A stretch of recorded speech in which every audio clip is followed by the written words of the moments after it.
Sharing the same landing, the same street, or the same postal code does not mean belonging to the same moral world.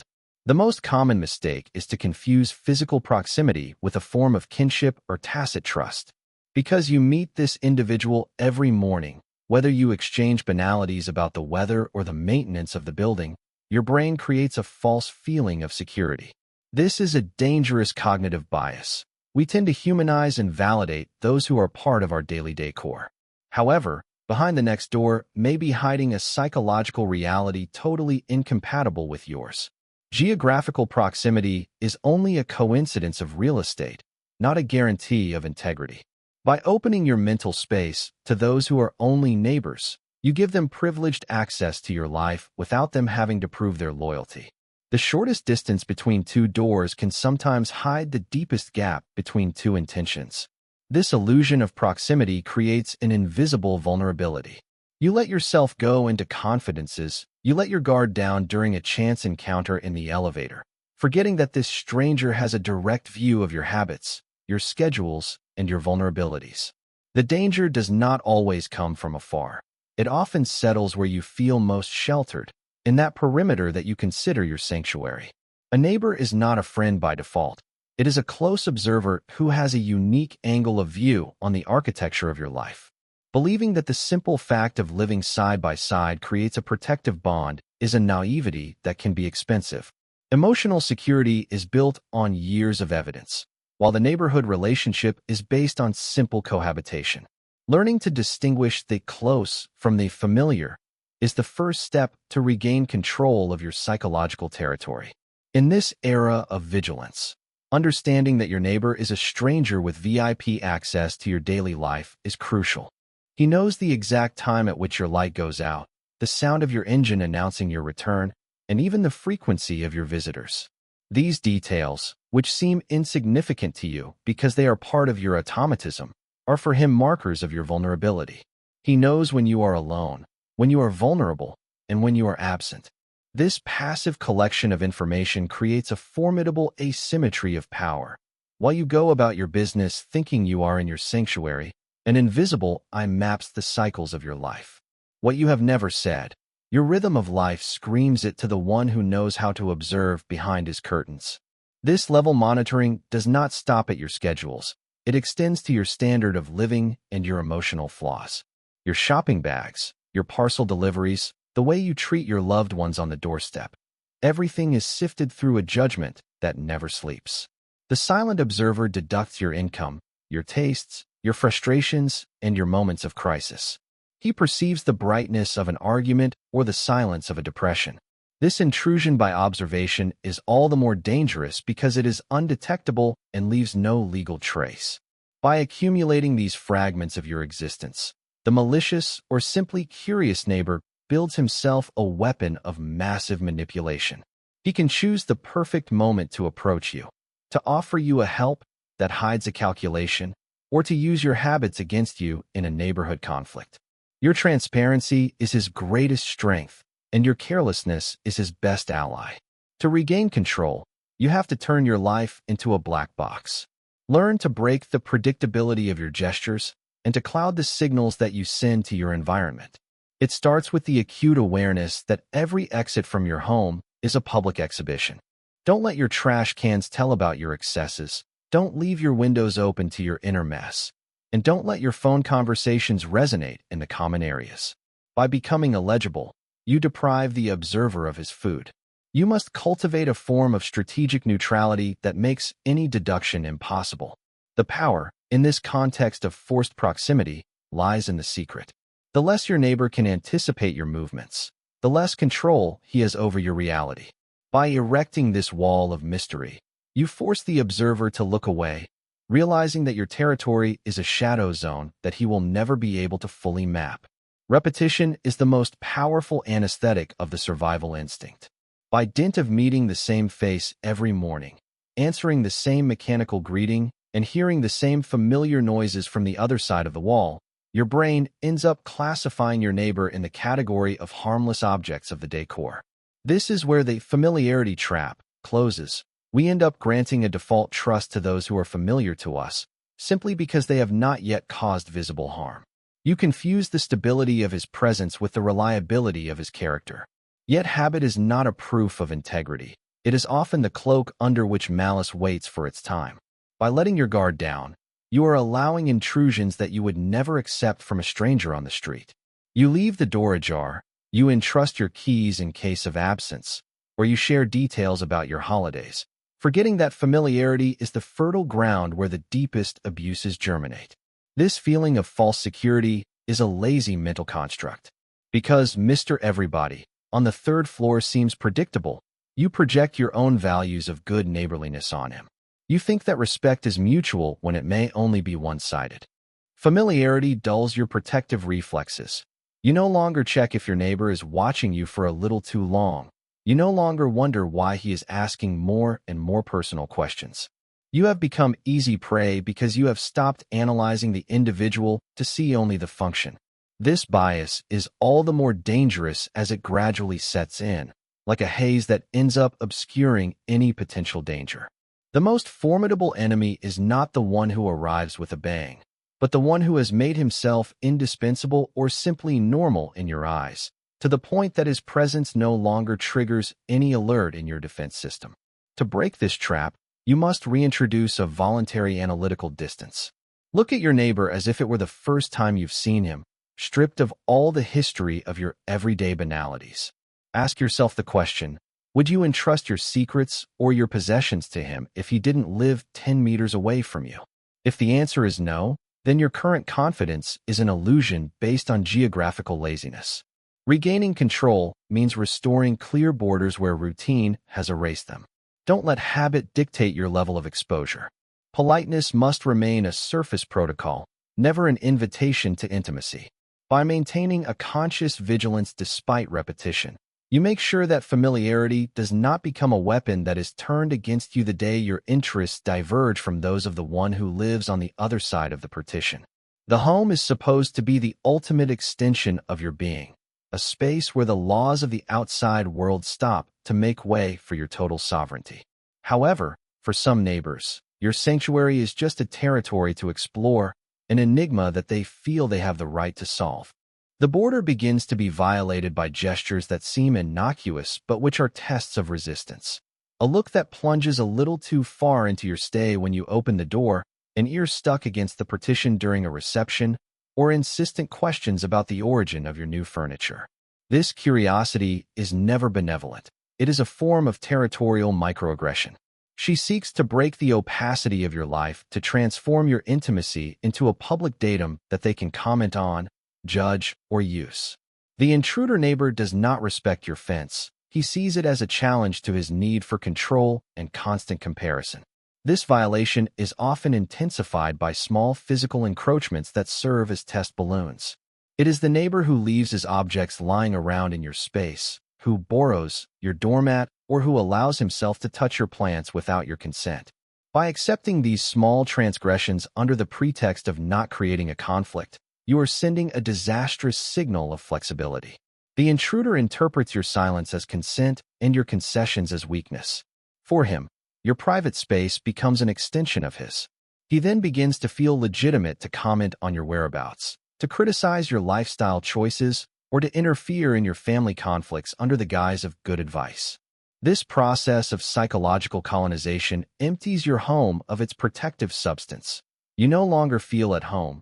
You feel observed, judged, and finally dispossessed of your own tranquility by a parasitic presence that refuses to stay behind its own door.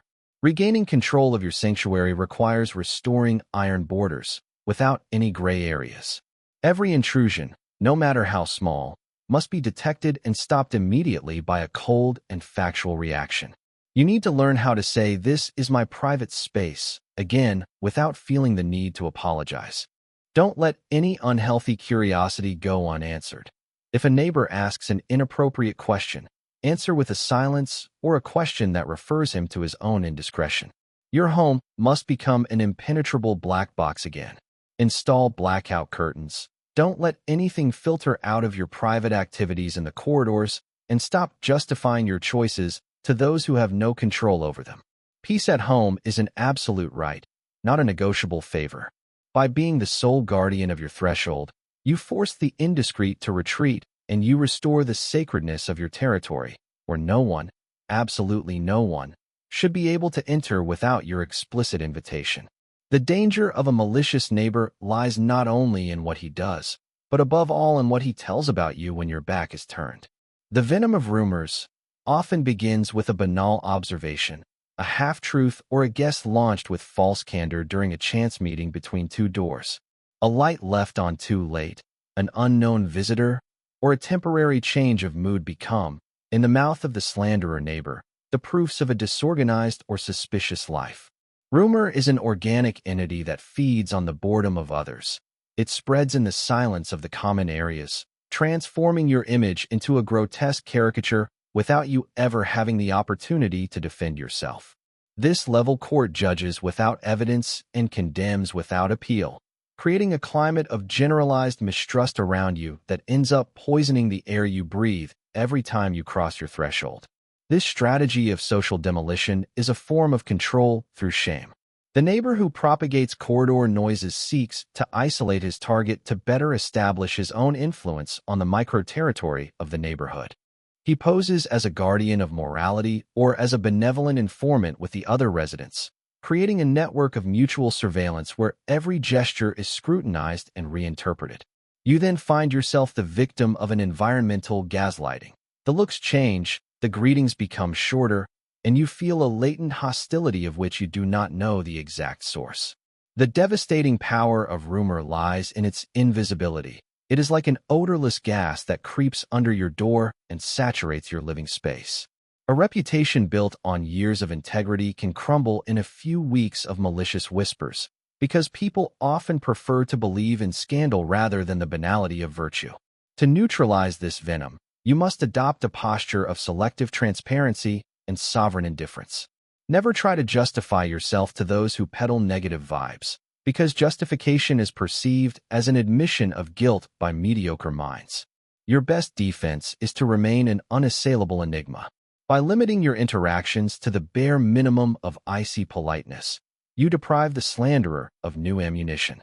Be aware that everything you say to a friendly neighbor can be transformed and repeated to a toxic neighbor. Absolute discretion is your armor. Your goal is not to be loved by the neighborhood community, but to be respected and feared for your silence. By treating rumors with the contempt they deserve and by giving no hold to gossip, you let the venom stagnate in the mouth of the one who produced it, until he ends up choking on his own lies. One of the most pernicious forms of neighborhood violence is the one that makes no noise and leaves no physical trace, pure envy. Your neighbor is the involuntary witness of your ascent, your acquisitions, and your happiness, and for a mediocre mind, your success is experienced as a personal insult. The invisible envy feeds on the immediate proximity. He sees your new vehicle parked downstairs. He notices the quality of your clothes. He hears your laughter, and he deduces your success from the fluidity of your life. This daily spectacle of your progress acts as a distorting mirror that sends back to him the image of his own stagnation. It's not what you possess that irritates him. It's what your possession says about his own failure. This level jealousy is all the more dangerous because it hides behind a facade neutrality, waiting for the slightest opportunity to sabotage, even symbolically, what you have built with so much effort. This dynamic creates a climate of malicious surveillance where your moments of joy become targets. The envious neighbor does not just covet your possessions. He is actively looking for loopholes to rationalize his hatred. He reassures himself by inventing suspicious origins for your fortune or by watching for the slightest sign of a crack in your family happiness. For him, every victory you get is a defeat that he suffers. This silent hostility can manifest itself in small acts of passive-aggressive sabotage, a deliberate delay to free a passage, an unfounded complaint for an imaginary noise, or a systematic refusal to cooperate on common topics. It is a psychological war of attrition where the other tries to tarnish your brilliance to feel less alone in his darkness. You live next to a barometer of your own success, but a barometer that wishes that the storm finally arrives on your home to restore equality in suffering. To protect yourself from this corrosive energy, you must adopt a strategy of strategic discretion. The golden rule in a close environment is to never spread your victories.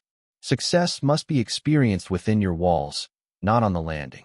By limiting the external signs of wealth and ostentatious happiness, you reduce the attack surface for envy. Do not seek the admiration of your neighbors, for admiration is only the antechamber of jealousy. Cultivate a form of external sobriety that masks the power of your inner empire. If you feel that envy is setting in, strengthen your emotional barriers and do not give any grip to the discussion about your projects or your finances. Your happiness is a private garden, the walls of which must be high enough so that the eye of the envious one exhausts himself trying to look over it. By remaining a moving and indecipherable target, you force jealousy to consume itself, far from your sanctuary.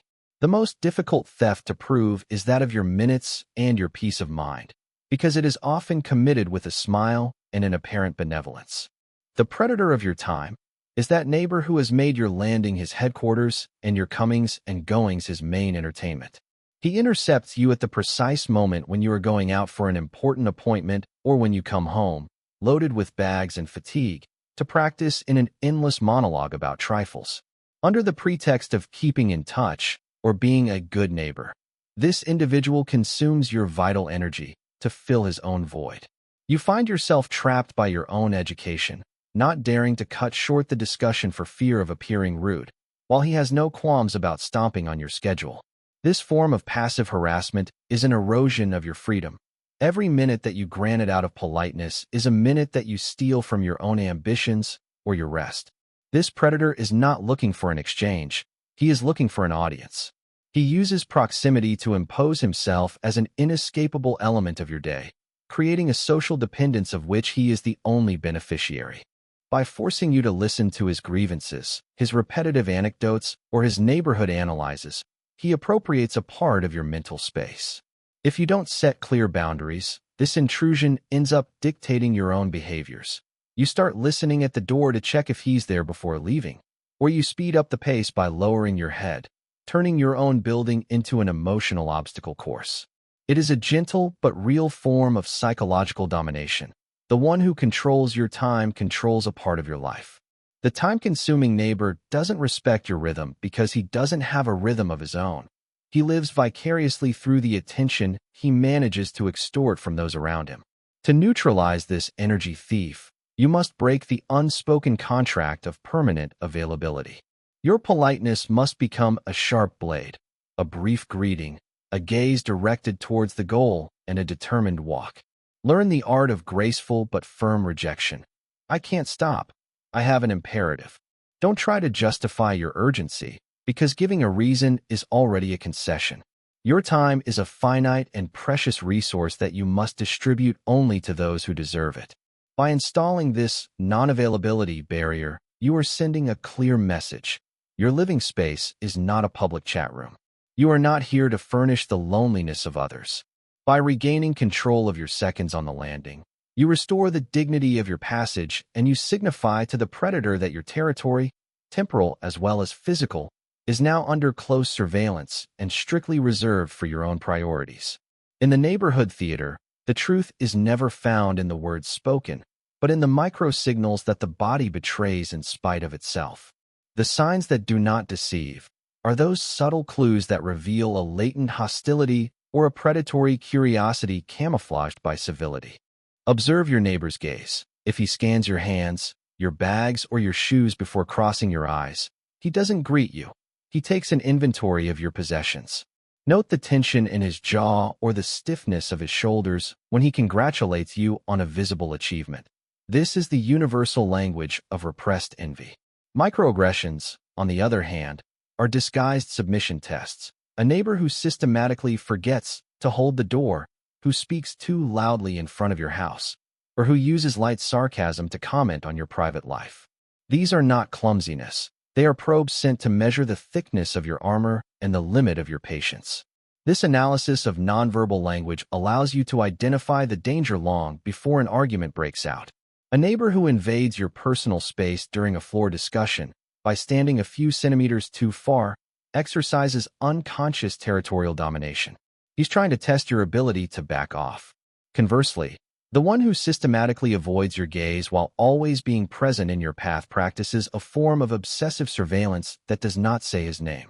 You have to learn to decode these dissonances. If the smile is warm but the eyes remain cold and calculating, you are facing a threat. The body does not lie. It expresses resentment, jealousy, or contempt that social conventions force to be silent. By becoming an expert in these details, you transform every chance encounter into a strategic intelligence session where you remain the sole master of the game. To counter these signals without entering into an open conflict, you must respond with a cold mirror posture. If you identify a microaggression, do not react with anger, which would give the other person the satisfaction of having touched you, but with an icy indifference that emphasizes their own rudeness. If someone invades your space, remain motionless like a rock. Force him to realize the incongruity of his position by your lack of movement. By decoding these signs, you are taking away from your neighbor the advantage of surprise. You now know who the envious person is, who the spy is, and who the manipulator is, simply by observing the way they occupy the space around you. Your vigilance becomes your personal radar, allowing you to navigate your own building with the lucidity of an agent in disputed territory, aware that every gesture is a message and every silence is information. Mastering your immediate environment does not require aggression, but an absolute emotional tightness that is called the psychological fortress. The trap most people fall into is to believe that there are only two options when faced with an intrusive neighbor: polite submission or frontal conflict. There is a third way, much more powerful: icy courtesy. It is the art of responding with metronome precision to all social conventions. A clear hello, a measured nod of the head, a door held with detachment. Without ever letting an ounce of your personality, your opinions, or your emotions filter out. You become a polished mirror on which intrusion attempts slip without finding a hold. By remaining impeccable in form, you deprive the other of any pretext to criticize yourself, while signifying to him by your tone that the border of your intimacy is electrified. Your politeness is not an outstretched hand. It is a glass shield that keeps everyone in their rightful place. To build this fortress is to understand that every information you give about yourself is a brick that you remove from your own rampart. The curious neighbor feeds on your anecdotes, your complaints about work, or your health details to create a bond of false closeness. To break this mechanism, you must practice the absolute gray. Your answers must be as banal and as informative as possible. If we ask you how you are doing, the answer is always good, thank you, without extension. If we ask you about your projects, the answer is it's in progress. This voluntary withholding of information creates an area of emptiness around you that discourages social predators. They can't manipulate what they don't know. You are not rude. You are simply psychologically unavailable. This stature imposes an instinctive respect because it exudes a quiet strength that does not need the validation of the group to exist. The ultimate bulwark of your fortress is your ability not to react emotionally to minor provocations. A toxic neighbor is looking for the fault line, the moment when you will lose your calm or seek to justify yourself. By remaining Olympian calm, you throw his own mediocrity in his face. Your vulnerability disappears the moment you decide that the opinion of the one who lives behind the wall next door is as important to you as the passage of a cloud. You inhabit your space with a sovereignty that asks for nothing and offers nothing superfluous. Your house is the dungeon of this fortress, and the corridor is the neutral zone where you exercise your security protocol.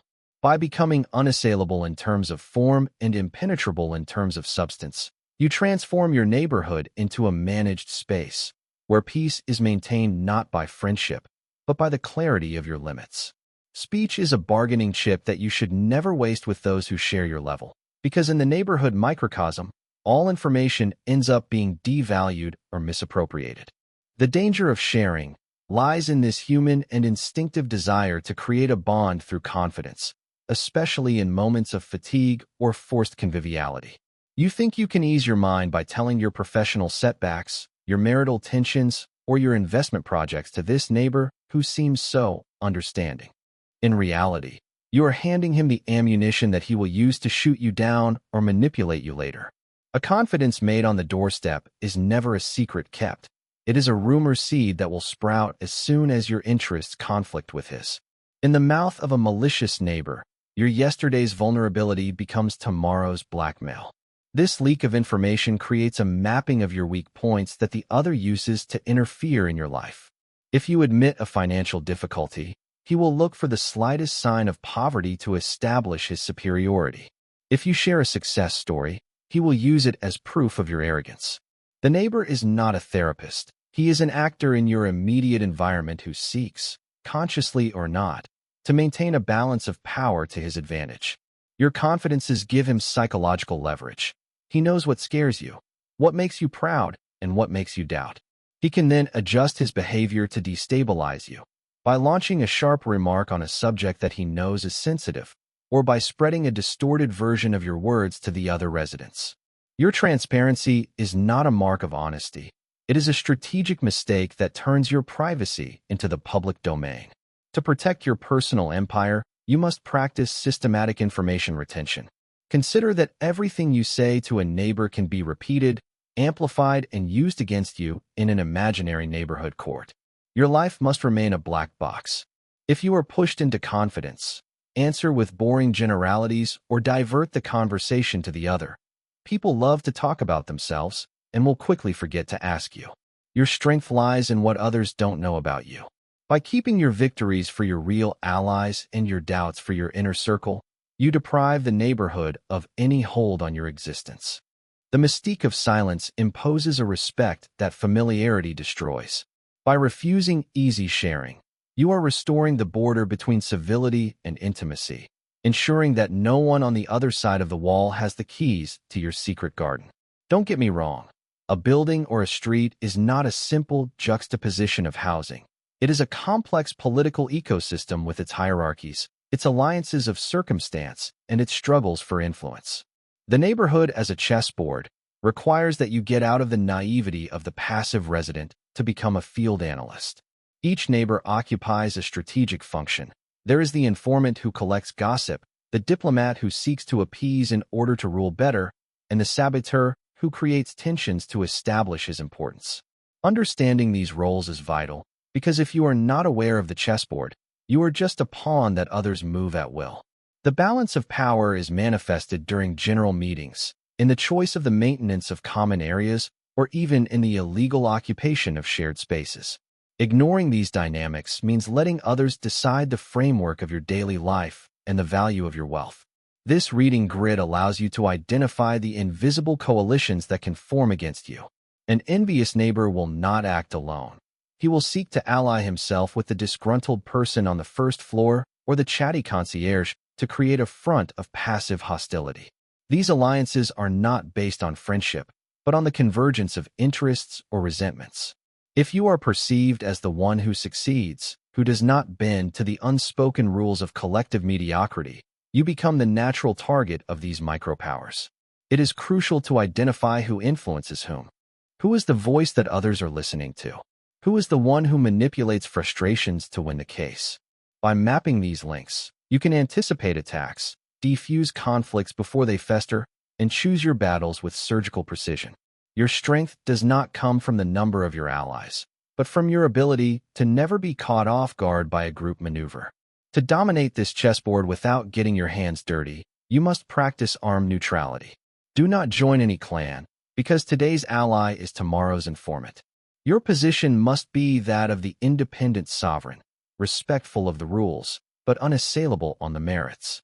If a coalition is formed, do not try to please. Show that you know your rights, and that you will not hesitate to enforce them with administrative coldness. By staying outside the circles of influence while fully understanding how they work, you become the free electron that no one dares to annoy. We don't attack the one who seems to be one step ahead and who keeps calm when the others are agitated. Your goal is to transform your neighborhood into a space of forced peace, where the balance of power stops at your doorstep, because you have been able to demonstrate that your territory is a strategic high-security zone. Evolution has equipped your brain with an advanced warning system, a biological sentinel capable of detecting threats long before your logic can name them. The urban survival instinct manifests itself in that indefinable feeling of discomfort, that chill in the back, or that little voice that blows your mind that your neighbor's behavior is not entirely natural. Too often, we stifle this signal in the name of rationality or social propriety. You tell yourself that you are paranoid, that this neighbor is simply original, or that his insistence is just a form of awkwardness. This is a fatal mistake. Your intuition is never mistaken about the intention. It picks up microsignals, dissonances between speech and facial expression, and anomalies in the routine of the other. If something rings false in the friendliness of the one who lives next door, it is that the danger is already present, lurking under the surface of apparent normality. To trust one's instinct is to accept that the subconscious mind processes thousands of pieces of information that the conscious mind ignores. A neighbor who hangs out a little too often in the common areas when you pass, a look that changes intensity when you mention a departure on a trip, or an offer of service that arrives too timely. These are red alerts. Your survival instinct identifies the predator behind the civilian. In an environment of forced proximity, intuitive distrust is a form of higher intelligence. It allows you to put in immediate physical and emotional distance before the other person has even been able to take action. Don't look for hard evidence to justify your withdrawal. The simple fact of not feeling a person is a sufficient reason to lock your access. Your survival and your peace of mind depend on your ability to honor these red flags without waiting for them to turn into open crises. To cultivate this vigilance, you must learn to listen to your body during every neighborhood interaction. If you feel constricted, if you want to shorten the conversation, or if you feel the need to double-check your lock after an exchange, act accordingly. Don't rationalize your fear, use it as a radar. The urban instinct is not hatred, it is field reconnaissance. By validating your intuitions, you create a safe zone around you that no one can cross. You become the one who cannot be manipulated because you perceive the shadow behind the mask. Just because someone hasn't committed a malicious act yet, doesn't mean they don't intend to. By staying connected to your survival instinct, you always stay one step ahead, transforming your immediate environment into a space where you are no longer a potential victim, but a lucid and unassailable observer. In a local environment, information is the fuse that lights the fire of discord or exploitation. Silence, as a shield, is not a simple absence of noise. It is an active information retention strategy that makes any attack impossible for lack of a target. A neighbor can't envy a success he doesn't know about. He can't sabotage a project he doesn't suspect exists, and he can't use your flaws if he's never seen them. Silence creates a protective opacity. You become a smooth surface on which no grip is possible. By limiting your interactions to the strict protocol of politeness, you deprive the other of the ammunition necessary to build a narrative about you. The less you say, the more powerful you are, because the mystery imposes a natural distance that speech too often comes to break. Your silence is the guardian of your peace. It erects an invisible but impassable wall between your reality and the curiosity of others. This economy of speech radically transforms the power dynamics on your level. The one who speaks reveals his secrets. The one who listens gathers strength. By refusing to justify your schedules, comment on your purchases, or detail your relationships, you mean that your life is not a topic of public discussion. The intrusive neighbor hates silence because he does not know how to handle it. He will try to fill it with questions, guesses, or minor provocations to get you out of your reserve. This is where your discipline must be iron.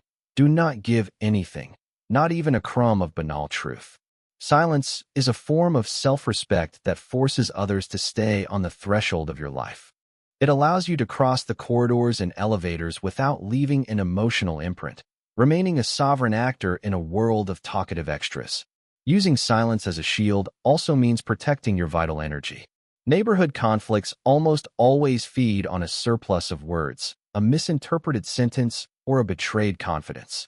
By deleting the source, the information, you kill the conflict in the bud. Your safety lies in this asymmetry. You observe everything, but nothing is known about you. This absolute discretion gives you total freedom of movement. You can change your life, your car, or your habits without having to undergo the judgment or the comment of those who share your building. Your home then becomes what it should never have ceased to be, an impenetrable sanctuary where the gaze of others never penetrates. By cultivating this strategic silence, you transform your environment into a zone of calm where your presence alone is enough to impose a border that no one will dare to cross. The summit of the neighborhood strategy is not war, but deterrence by presence. Becoming master of your territory means emanating an energy of sovereignty so clear that the intruder, the envious person, or the parasite instinctively feel that they have no control over you. This authority is not expressed by shouting or threats, but by absolute consistency within your limits. Your territory begins long before the threshold of your door. It extends to the way you occupy the common space, to the firmness of your gaze and the precision of your gestures. By acting as the rightful owner of your own existence, you impose a silent respect. Neighborhood predators are looking for soft targets, lapses in politeness or reconnaissance needs. By offering them only a steely stature and complete independence, you force them to look for easier prey elsewhere.